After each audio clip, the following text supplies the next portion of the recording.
We begin tonight with a story that's all new at 10 o'clock. It seems like there's an app for everything. In fact, the Texas Alcoholic Beverage Commission has even launched a new app dedicated to cracking down on underage drinking in the state, allowing anyone with a smartphone to instantly report suspicious activity. We also continue our coverage tonight of the historic flooding in Louisiana. Today marks 1 week since floodwaters began consuming over 20 parishes and damaging about 40,000 homes. CBS 7's Deanne Lopez is in Louisiana now. She met up with a well-known Odessa minister who's been helping the victims since day one. She joins us now live from St. Gabriel, an area that's been hit hard by the flooding. Deanne? Follow breaking news tonight, tracking the fallout over a new directive from the Obama administration requiring all public schools to allow students to use the bathroom that matches their gender identity. The new federal guidelines are outlined in a letter sent to all school districts across the country. So what does this mean for your child's school? CBS 7's Tatum Gwen has the letter and joins us live. Tatum? A nasty problem at the Ector County Clerk's office has forced employees to relocate. Bird feces and inmates clogging up the toilets have created a health hazard. CBS 7's Alexa Dunson takes us inside where the cleanup is expected to cost about $30,000. It's been more than 24 hours since the town of Alpine was rocked by a fatal shooting at the high school. Tonight we're learning new details about the teenager who pulled the trigger. Just after 9 o'clock yesterday, a 14-year-old freshman at Alpine High School brought a gun into the school. She shot another student and then turned the gun on herself. As the Alpine community starts to move forward, there are still questions about the 14-year-old girl who shot another student and then turned the gun on herself. CBS 7's Deanne Lopez spoke exclusively. The city of Big Spring now has 11 of 12 tornado warning sirens that are working. We began our newscast tonight with a special report on the disappearance of Sul Ross State University student Zuzu Verk. It's been over a month since the 21-year-old has gone missing as the search to find her continues. All new tonight at 6 o'clock, we're getting our first look at the moments leading up to the tragic prison bus crash in Penwell that killed 10 people. According to a report released by the NTSB back in May, severe damage to a guardrail was one of the key factors in this crash. We've shown you the aftermath and the diagrams of that crash site, but now we can show you firsthand the role those guardrails played. Tonight, CBS 7 has exclusive dash cam video from the scene as the crash happens. We want to warn you this footage may be hard to watch. We begin tonight with a tragedy in Alpine. New photos capture the emotion of this day. You see a family member reunited with her children after the shooting at Alpine High School. It's a heartbreaking scene that played out all across the city today. My partner Jay Hendricks joins us now live from Alpine. Jay, I think the question on everyone's mind now is how does something like this happen in such a small, quiet, tight-knit community?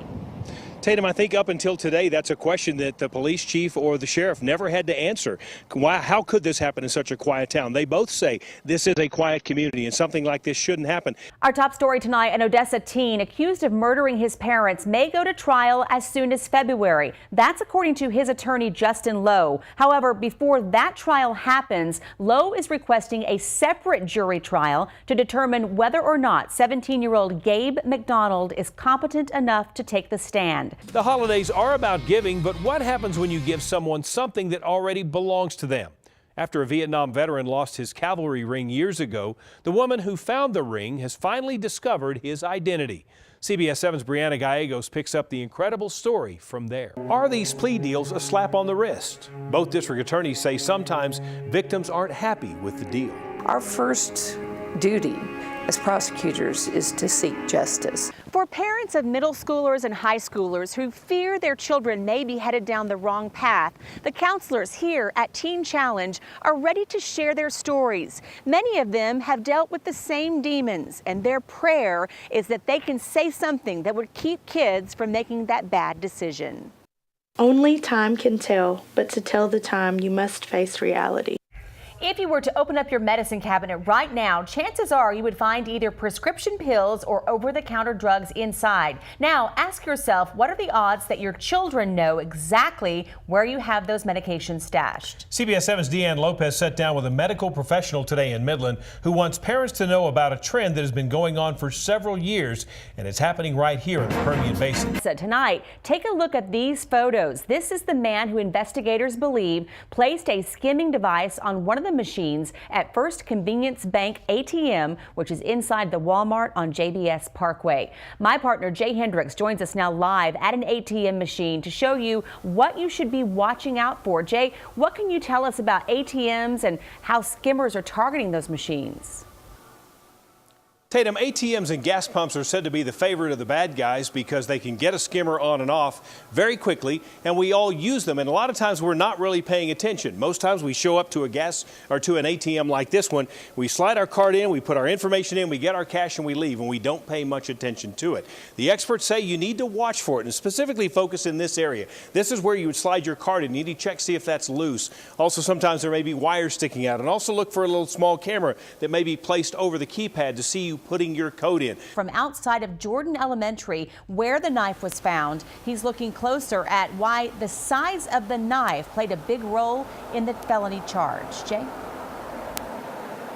Tatum, according to ECISD officials, two female students overheard a boy, or a story about a boy who may have threatened two students and had knives in his backpack. A principal found that backpack and searched and found two knives in there. One was said to be an illegal knife. Now, this knife we have is under the illegal limit, so the knife would have to be larger than that. Our top story tonight at 10 o'clock, new developments for the Odessa teen who allegedly confessed to shooting both his parents back in March. 17-year-old Gabe McDonald's preliminary results are in for his psychiatric evaluation, and doctors say he is not competent to stand trial at this time. That's according to the teenager's attorney, Justin Lowe. Tonight, CBS 7's Deanne Lopez talked to Lowe to find out how McDonald's doctors came to this conclusion. We're following another breaking news story tonight. CBS 7 has confirmed that 22-year-old Grace McDonald has been indicted on capital murder charges in the fatal shooting of her parents as they slept in their Odessa home. Her brother Gabe is already behind bars, charged in the same crime. CBS 7's Deanne Lopez sat down with Gabe's attorney tonight, who says he is not shocked by this news. She joins us now live in the newsroom. We also continue our coverage of an Odessa brother and sister who are both accused in the murder of their parents. Yesterday, 22-year-old Grace McDonald was arrested by U.S. Marshals in Arizona on capital murder and conspiracy to commit capital murder charges. This comes 4 months after her 17-year-old brother Gabe McDonald was indicted for the same crime. We have breaking news just now into our newsroom. We have learned that an Ira bus carrying cheerleaders was involved in a crash tonight. We are told that was along Interstate 20 just outside of Big Spring. That's according to one of the mothers. Here's a look at where the crash happened. As we said, it was between mile marker 174 and 176. Back to the house. Ira bus carrying cheerleaders was involved in a crash tonight.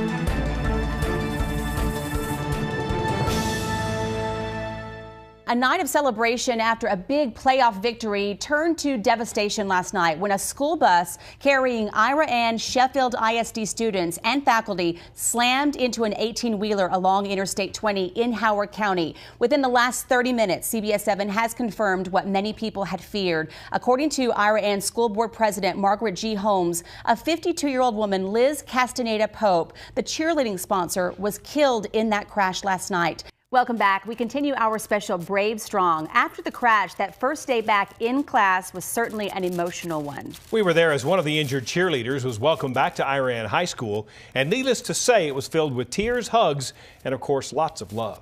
Good evening, and thank you for joining us for this CBS 7 special, The Road to Falcon Football. We are here on the UT Permian Basin campus. In fact, we're on the new practice facility where coaches and players have spent the past few months getting ready for the first Falcon football game on Saturday. This is a major opportunity for this growing university, and it's opening up so many doors, not just for the athletics program, but for the whole school. Tonight, we are going to introduce you to some of the people behind this, getting this on, getting it going, and of course, getting football started here, and also the impact on the community. So let's get started with a little bit of history. There's been talk about college football at UTPB for so many years. So we had a chance to talk to some of the people who were key players in making that happen. Take a look. How do you finish this sentence? The road to Falcon football. After 40 years of working in the school district, a cafeteria manager is changing things up. CBS 7's Julia Thatcher was in Garden City and now takes us back in time to the 1960s. Tell them, say, Aubrey. Aubrey. And how old are you? 4. And because of her dedicated supporters, Aubrey's future is very bright. I want her to drive a car. I want her to go to prom. And this family is thankful for the partners they found at the Permian Basin Rehab Center.